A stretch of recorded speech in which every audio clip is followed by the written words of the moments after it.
सूर्य षष्ठी व्रत कथा। कथा के अनुसार प्रियव्रत नाम के एक राजा थे।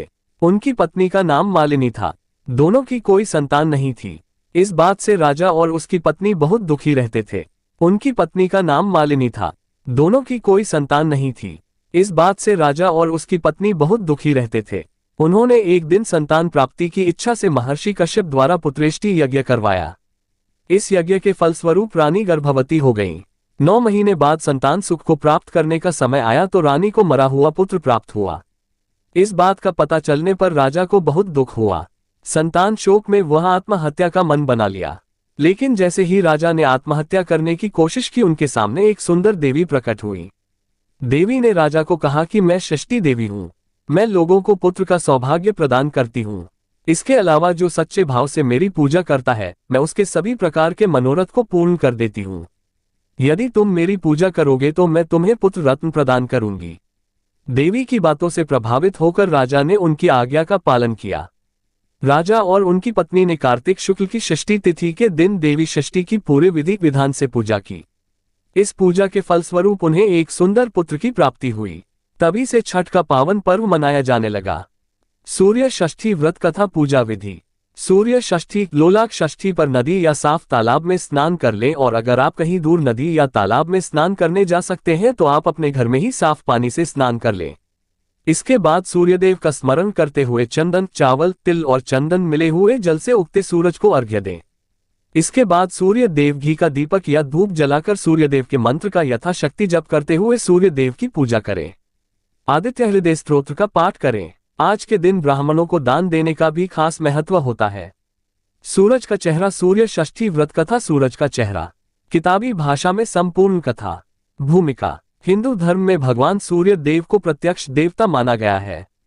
वे जीवनदाता हैं, प्रकाश के स्रोत हैं और समस्त जीवों में चेतना का संचार करने वाले हैं।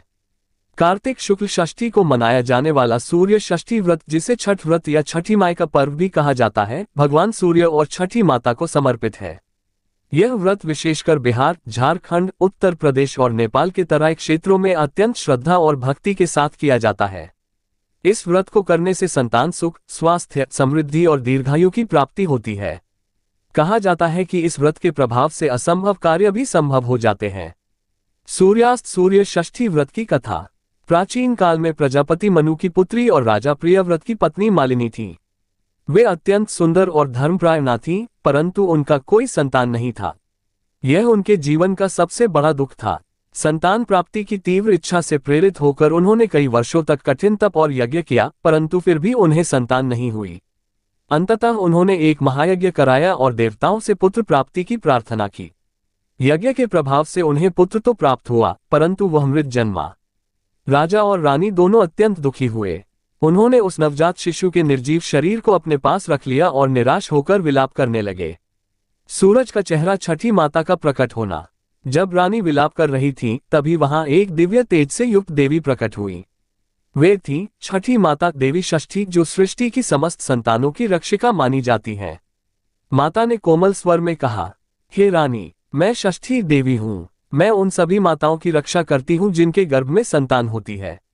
जो स्त्री श्रद्धा और भक्ति से मेरा व्रत करती है, उसकी संतान दीर्घायु और स्वस्थ होती है।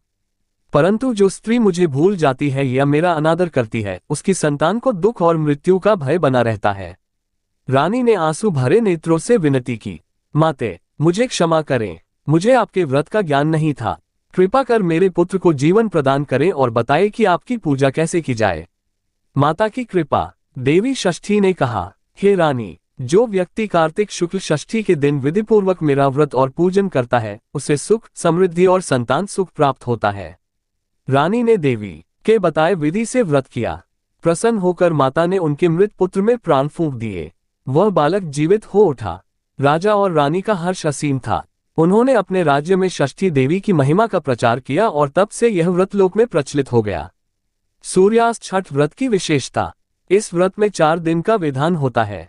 नहाए खाए। पहला दिन व्रती स्नान कर पवित्र भोजन करता है। खरना। दूसरा दिन दिन भर उपवास और सायंकाल गुड़ चावल की खीर और रोटी का प्रसाद। संध्या अर्घ्य। तीसरा दिन अस्ताचलगामी सूर्य को अर्घ्य दिया जाता है। उषा अर्घ्य। चौथा दिन प्रातःकाल उगते सूर्य को अर्घ्य देकर व्रत का समापन होता है। व्रती जल में खड़े होकर सूर्यदेव को दूध, जल, फूल, दीप और ठेकुआ, फल, नारियल आदि का अर्घ्य अर्पित करते हैं। व्रत का महत्व। यह व्रत सूर्य देव और छठी माता की उपासना का संगम है। माना जाता है कि सूर्य की किरणें शरीर के भीतर पहुंचकर ऊर्जा, शक्ति और मनोबल प्रदान करती हैं।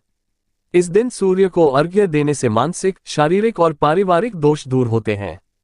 जिनके घर में संतान की कमी है या संतान रोगी है, वे इस व्रत को श्रद्धा से करें, माता अवश्य कृपा करती हैं।